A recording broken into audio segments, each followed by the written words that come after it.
Hello and welcome to the Get Better in Chelmsford podcast with your hosts Richard Brinkley and myself, Tasha Katz. This is the podcast where we talk all about the no-nonsense side of marketing, where we champion Chelmsford-based businesses and entrepreneurs who are testing, learning and growing, and where we discover that the journey is often more exciting than the destination. Justin, good morning. Welcome to the Get Better in Chelmsford podcast. Thanks for having me. Excited to have you here today. I think because as an outsider, we hear so much about the racecourse. It's gone through many iterations, different hands over the years. So I feel like we're getting the inside track today. I feel like we're getting the scoop. I'll do my best. So we always start with what is marketing. And I think as we were just having a conversation before we started, your experience and your history of marketing is actually quite diverse. So I think we should spend a little bit of time here to sort of going through that. But maybe present day, what is marketing to you today? Yeah, it's a really cool question. No, we're talking about. I think if you'd asked me this question 5 years ago, you would have got a different answer. Today, for me, it's marketing is about how do we reach our target audience effectively, and then how do we build awareness, interest, and hopefully excitement in the things that we're doing in them as best as we can.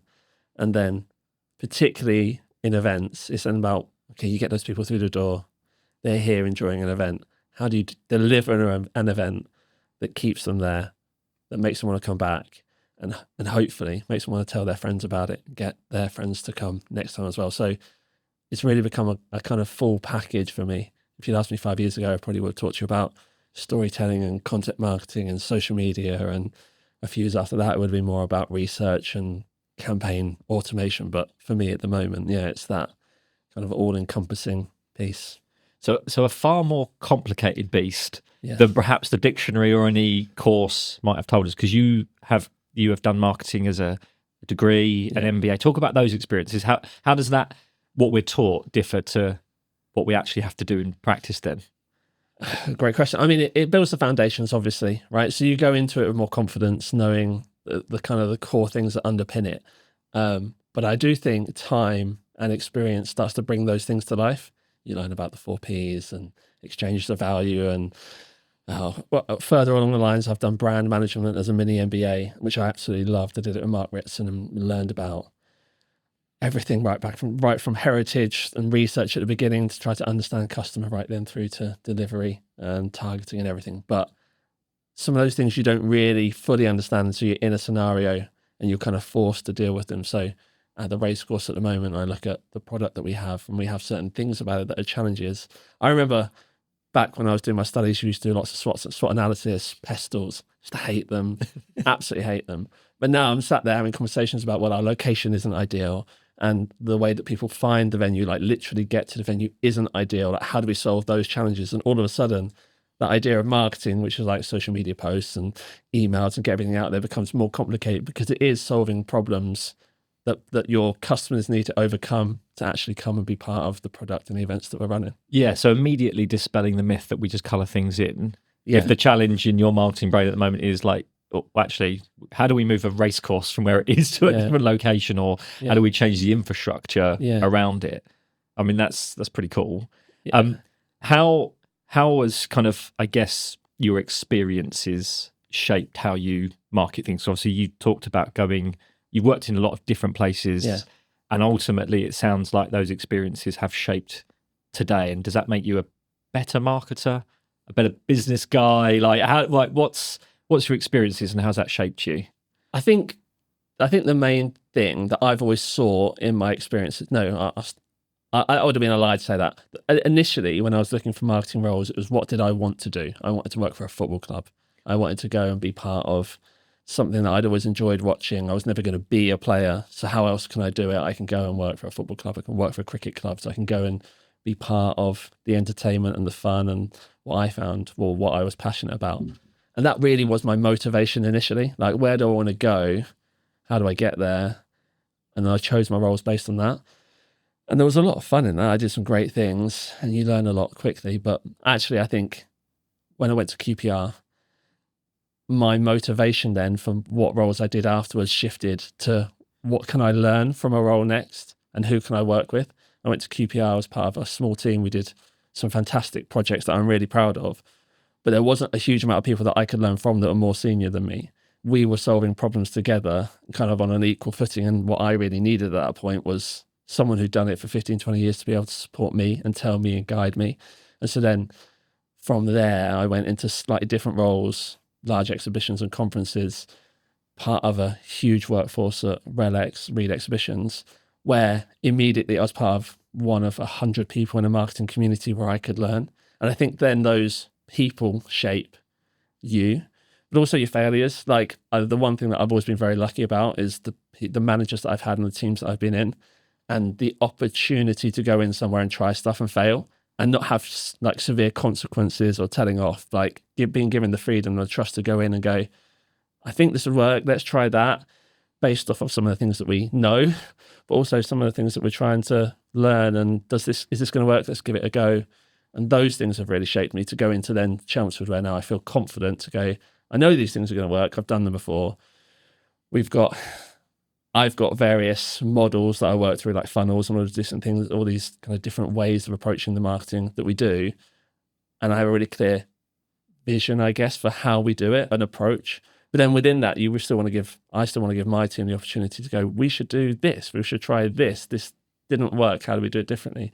So I think it's a mix of the people that have surrounded me and given me the opportunities to try, but also then the freedom to try some things and fail that's really shaped me, I guess, in terms of what I'm doing now. Yeah, it certainly sounds like it. And I think the two things that I pick out of that is that it sounds like you've got quite a good mindset in terms of that sort of growth mindset. And you can certainly say, I'm willing to learn, I'm open to learn, I know I can learn. Yeah. And then perhaps you've been given some really good environments. So you talk about good leadership, good managers, you're allowed to fail and so on. And I think they're two real key components to being a good marketer, is knowing that it's not precise. No. You can't get it right every time. And to an extent, the quicker you fail, the more likely you are to get it right for the business you're working with. 100%. And I have models, approaches that will mitigate some of the risk. So we know QPR as an example, we had a fan base and we didn't need to grow and build awareness. You're kind of born into it one way or another, or forced into it one way or another. It wasn't that we need to go out and massively increase the audience that we had or the target audience we had. But what we needed to do was increase their level of participation or their strength of passion in it. And we talked about ladders when we were there, like how do you move people through the ladder? You're not going to take someone who's not being in a game and make them a season ticket holder on their first appearance, but you can get them into one game and then you can get them back to a second game, and actually maybe then you give them like a half season ticket or a membership and they come to 3 or 4 games the next season. Then they'll buy a shirt. After they bought a shirt and they bought their kid a shirt, maybe they're a bit more attached and you can push the season ticket on it. It's trying to move people through. And so that risk then becomes less because you're not setting expectations that are really hard to achieve. So I think that has really helped. But I think within that, it's really important as a marketer, exactly as you said, to know that it's not a formulaic approach. One thing that works for someone may not work for the next person. And people probably talk about this, overuse this word for this industry, but being brave, or at least having the confidence to try something and knowing that you might fail, is really helpful so that you don't then get bogged down in those failures, which are ultimately going to happen at times, or things that don't work. We did at Reed Exhibitions, we did a lot of time looking at our personal insights, like what type of personality we were. We were a big team, so we need to understand what we did. I don't know if this makes sense to people. I lean very heavily into like the green level. So I'm quite a calm person, but I like change. I like taking risk. I'm really overly optimistic. But those things I think help me in being a marketer, because I see the opportunity rather than potentially the challenges. And that's certainly something, like I said, that's been reinforced by the cultures or the environments that I've been in. Comes back to that idea, like you said, it's people surrounding you, right? So understanding, is that kind of a psychometric testing you were talking about with the green, there's a blue, there's a yellow, exactly I can't remember the name of it, but yeah, it's one of those things that people will recognize as kind of these psychometric testing and understanding the strengths within a team, right? And then kind of setting up ways that you can trial and test things, and so can go away and try this because that's their strength, or they've got a real keen interest in that area. So it's playing to people's strengths in that sense as well. What you're saying, obviously you love this kind of testing and learning and failures, but failures bring learning as well. Your current role at the Chelmsford City Racecourse, can you talk to us first about how you got there? So what was the draw there? Because you've mentioned already you've kind of followed your career path in terms of what your interests were, where they lay. So what led you to the racecourse, and then what sort of learnings are you finding there in your current role? Yeah, for sure. My passion has always been sport. So when the opportunity arose, or when I was approached about the role at Chelmsford, it immediately ticks a box for me, because there's that element of competitiveness, of events, of fun. They're things that are really important to me. And even just driving up to the venue for my interview, and now on a daily basis, seeing the floodlights along the road, driving through the tunnel out the other side, like there's part of the role is really rewarding for me, is being in an environment like that you can see every day, that has that tangible kind of difference to it. But really what sold it for me was the ambition. So having the conversation with Nathan and the team there, I mean, if I'm completely honest, I've lived in Colchester for most of my life. I had no idea there was a racecourse in Chelmsford. Like genuinely, I had no clue. The first time I learned about it was when I heard about the role. So going into that conversation with that mindset, and then seeing it and going, this place is so impressive. Like it's such a good venue. And then hearing about some of the events that they had done that I'd missed and the ones that they wanted to do, it was a really easy decision for me to go, this is a place that I think I'd love to be in, a project that I'd love to support and be a part of. But it is that ambition and that environment that we talked about, where actually it's not just about getting people through the door today. It's about how do we build something over the next 10, 15, 20 years that is obviously built on the foundations that have been laid for the last 10 years, but is 9, 10, 100 times more impressive and bigger and different, and has a much different, I guess, role in the community and in Chelmsford and Essex. Yeah, I think a lot of us, I don't think you had to have lived in Colchester to perhaps have missed the fact that Chelmsford City Racecourse existed. Yeah. I can remember numerous times sort of driving past what looked like a barren, empty vessel of it. I mean, again, you say the floodlights were probably only obvious feature that you kind of go, there's something there. Yeah. But I never really knew, and maybe I still don't quite know what it is and what that journey is or what that ambition is. So perhaps give us the short version of what that ambition is, so that we can at least get to understand where we're trying to head with this. We're the youngest racecourse in the UK. We're only 10 years old this year. And then you compare that to the history and the heritage of the racecourses that you can name: Ascot, Cheltenham, Newmarket down the road. Like these guys have hundreds of years, and their races hundreds of years of heritage and awareness and understanding in a large audience that we don't have yet.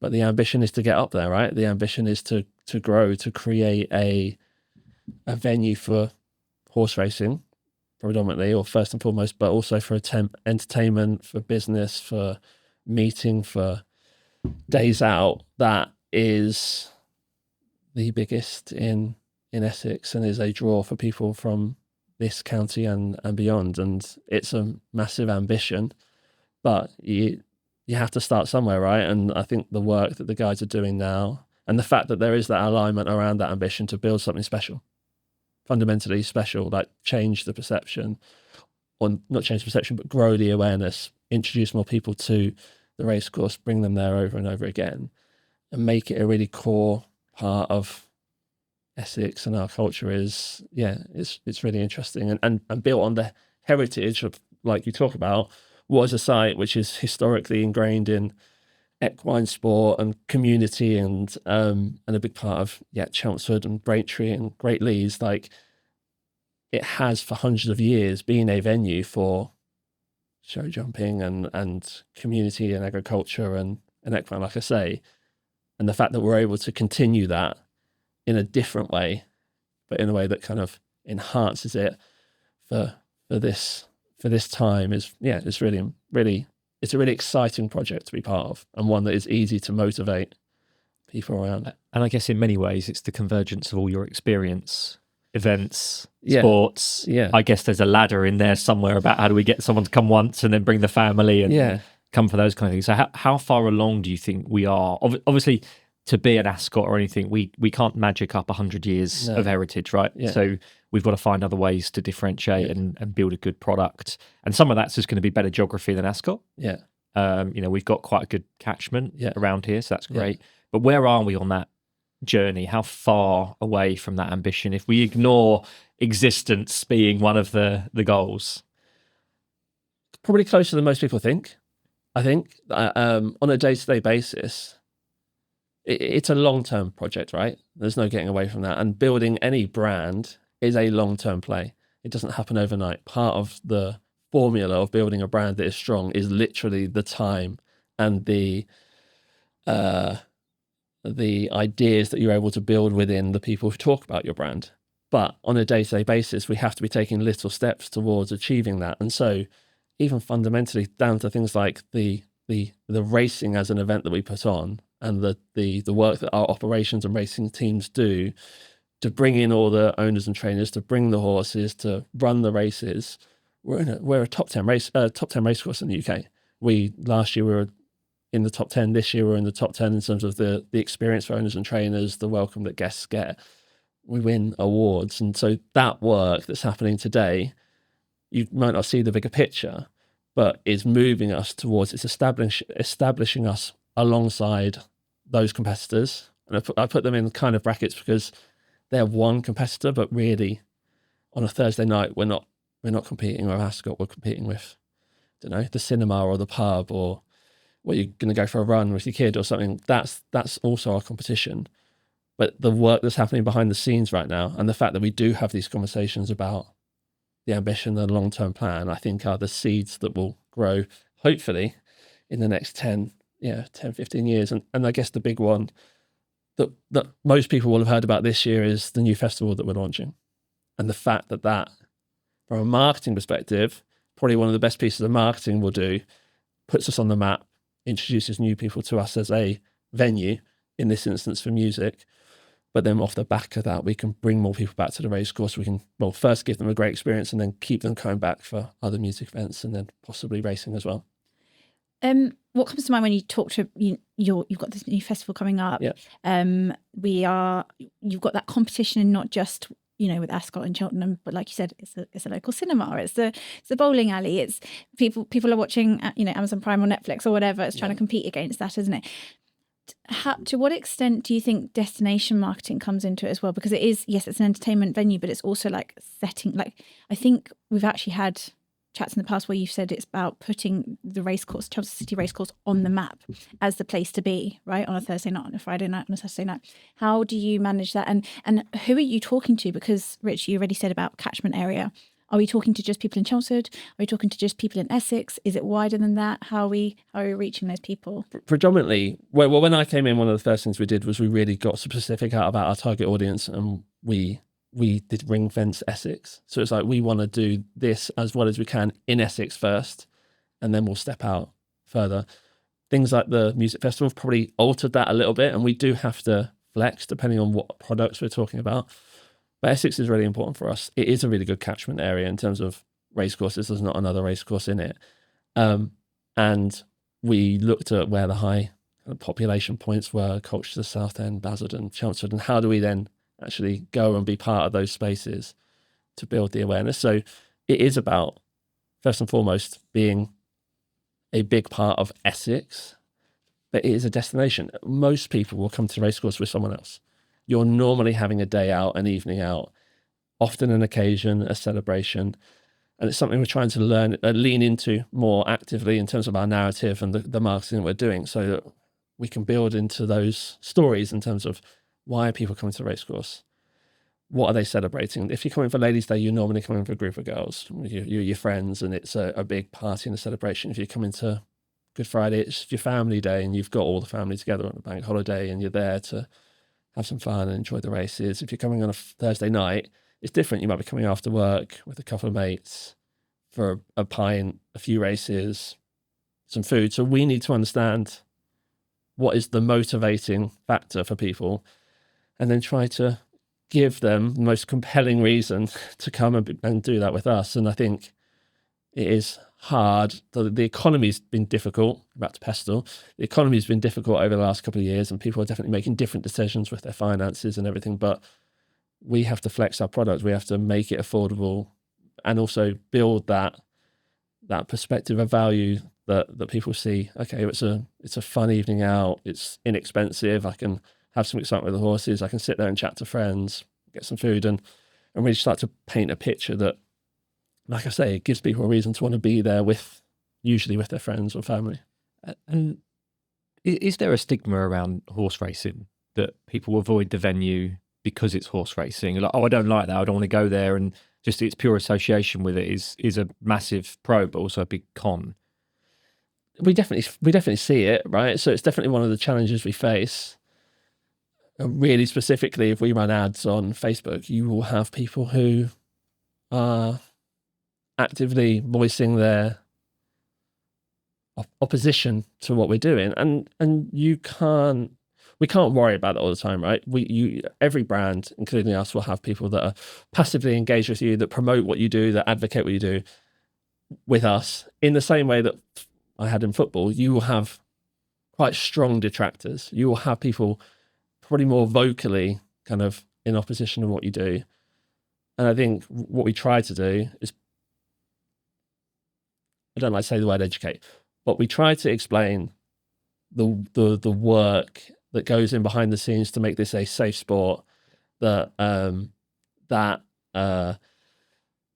as much as possible enhances the welfare of everyone involved, jockeys, horses, trainers, everything, so that we can enjoy the spectacle that they put on. There will always be some opposition to that, but hopefully when people come through the door, we're able to give them an experience. If they're sitting in that middle bracket where they don't feel necessarily strong way or one way or another, they come in and see it, and they can then, I guess, make a decision for themselves. But hopefully, and usually, people decide it's a really fun, enjoyable day. And are there any other challenges along the way? Obviously, big obvious ones around COVID and all those kind of bits and pieces. But what else has been having to be navigated as a result? Obviously, with these big ambitions and being a number one venue in Essex and all that, those kind of things. What else has caused issues? Well, I wasn't there when COVID happened, but obviously that had a massive effect on the racecourse and our ability to race. Racing still happened behind closed doors, and as everyone did, I think at that time, you had to find a way to adapt and continue. I think the challenges we face, we have quite a diverse product pool. We have everything from racing to music festivals to weddings to conferences and exhibitions, and so there's different ones.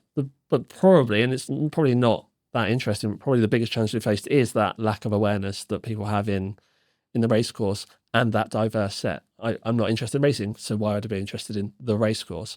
And it's trying to then break through that to go, okay, well, there's music festivals, if we've got networking events and business events and conference exhibitions. Are you getting married?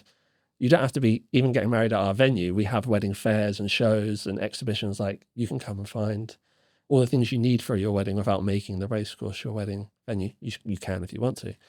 But it's trying to break through that, I think. And that probably is one of the biggest challenges that I've had in the 18 months that I've been there. And I guess the other one is then that perception piece. We're a small racecourse. We're the new kids on the block. We don't have the heritage that some of the other ones do. But I think I said I've probably overly optimistic. I think you've got to look at the challenges and find the opportunity within it. And so when we don't have the same heritage and history, and people don't know necessarily the Chelmsford City Stakes like they know the Grand National, we're not going to change that overnight. But also there's an opportunity in that to do something new, to be the new kids on the block, be a bit more innovative, try something different, and go to market or go to the audience with a different narrative that people hopefully can get on board with. Talking about the heritage of the racecourse, like say it's not yet being the staple word. up there with Ascot and Cheltenham in terms of established status within that kind of entertainment sector. However, the racecourse itself, the site, can you tell our listeners a bit more about the history? Because you do have a strong history there. And like you said, it's always been founded on entertainment. And I'm really keen to understand a bit more about where you're taking that. Like, for example, this festival, we've got massive concert coming up this year.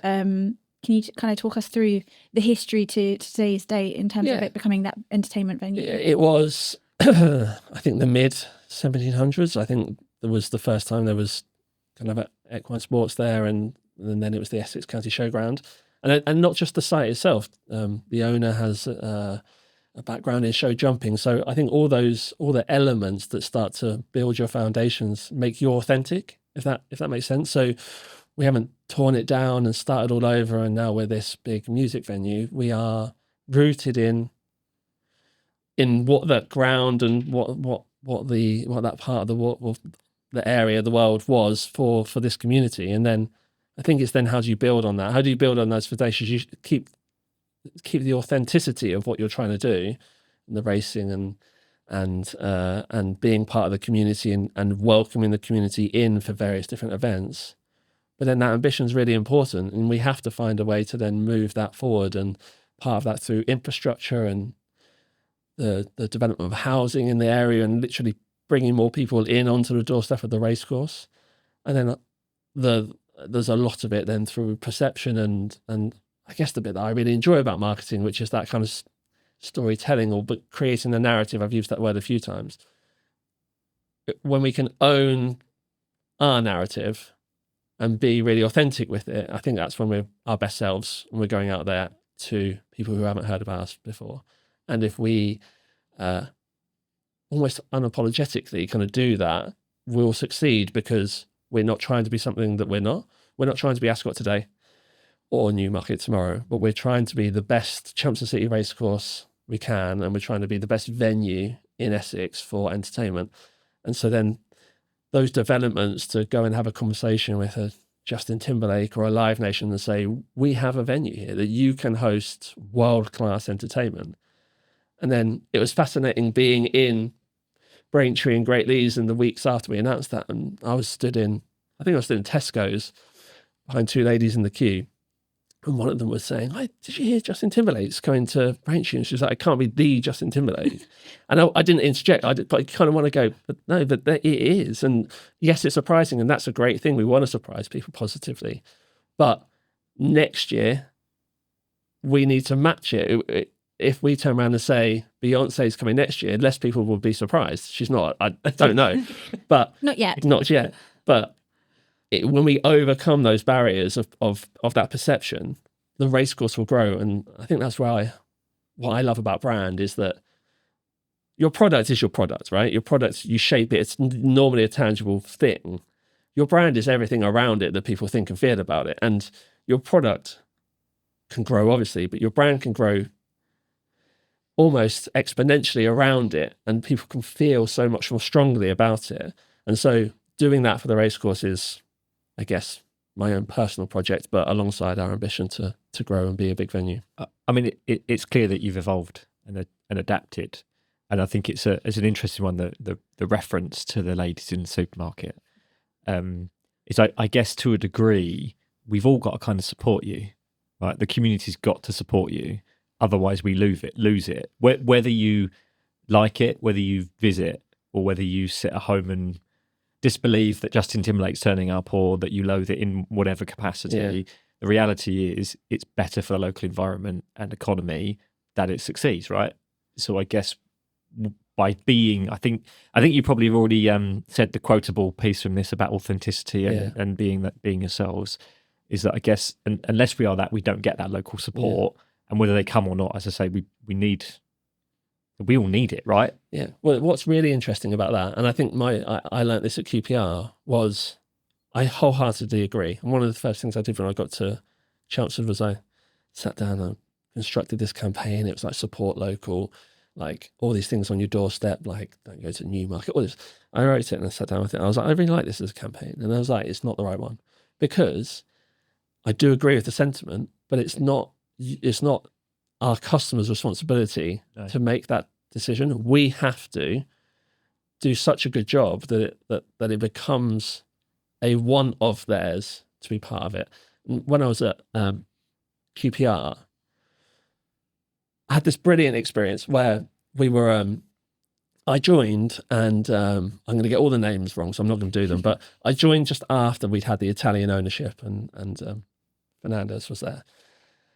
And one of the first projects that I got was a crest refresh. So we had a badge, and we did a lot of research, and a lot of the fans told us, I don't recognise my club, I don't see the hoops, I don't, all this Italian feathers and flair and all this stuff. It's not the QPR that I know. And you do this research and you go through the process and the marketing of it, and it's all on paper and you read it all and it's fine. And we went through a process, and we were doing something really nice. I got in a taxi home one evening, and I was chatting to the taxi driver, and he was like, what did you do? I was like, well, QPR. And he was like, oh, yeah, I used to support QPR. And I was like, you used to support QPR? He was like, well, I support QPR, but I haven't been in years. And I was like, why don't you go anymore? I was like, well, just like it didn't feel the same. Like I went with my dad when I was young, and my memories are going with my granddad and my dad and watching these players, and it felt one way, and now it feels different. Like I don't see my club in it, basically. And I had this really interesting chat with him. For me, I'm doing research, right? I'm having this conversation, I'm learning, and I'm taking bits. And I got his contact email. We went through this process, and then at the end, I included him a few times. I spoke to him a few times, but what do you think about this? And I was interested in what he said about that and all that. At the end of the process, brought him in just before we went public with our new crest, and I showed him it. And he was standing on the side of the pitch, and he was like, this is my club. Like, you've brought my club back to me. And I'm there like, this is a stupid job, but it's like, that's so cool. And we're trying to do something similar, I guess, at Chelmsford, where it's probably not that ownership but we don't expect people to go, I should go to the racecourse. We expect us to do such a good job that people go, I want to go to the racecourse. I think it's that kind of local pride, isn't it? It's wanting people to talk, again, whether they've been or not, they talk proudly about its existence in the local community, and maybe they've heard good things. And if someone comes from out of town and says, oh yeah, we've got Justin Timberlake coming. You haven't got Justin Timberlake coming. But if we can get people saying that, then I guess you've done the majority of your job, because you've activated that community of advocates. My job becomes, and this is the thing I'm trying to get with this concert, my job becomes so much more easier when people talk about it. When people don't talk about the racecourse, it's a really hard job, because you're having to try to reach everyone yourself. But when we've got, hopefully, 50, 60,000 people coming to see Justin Timberlake and Duran Duran and Ollie Murs and Blue and Lamar and everyone that we have, and if they all go tell two people, well, that's 180,000 people. Have I done the math right? I think immediately. And the budget that I would have had to spend to reach those people and have an authentic conversation like that, disproportionately, like I have to put so much effort and energy into making sure that, and I say there's disrespect to my team, my colleagues, but we as a business have to put so much effort into making sure that the events that we put on are great, because that's how we succeed quicker. Yeah, I always kind of define those things as kind of making your own luck. I'm not sure luck actually exists, but if you do all the right things in the right sequence, when you get Justin Timberlake and you get bums on seats and you get Blue and all the others you've just mentioned, perhaps they're not same caliber. Maybe I shouldn't mention those in the same. I used to love Duncan from Blue.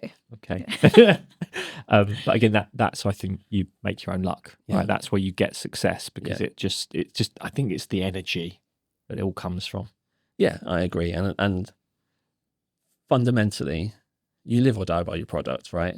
Like, you can market a bad product once, you can't market it twice. And we'll make mistakes, right? We're young. Like, this is the conversation we have going back right to the start. We won't get things right every time. But as long as we get enough of it right and people can see the improvement and the direction and see that you're trying and you're listening, I think people are willing then to overlook small things and things that they would prefer about the racecourse to be slightly different, and those things will happen over time. But we just need to make sure that we are active in our community and our customers, showing them that. And I think that was one of the things that last year we did really well. I think I talked about the awareness piece. I think it's easy as a marketer just to throw things out there into the world and hope people find them and latch onto them and then come and find out more about your product. But we knew we had an awareness problem.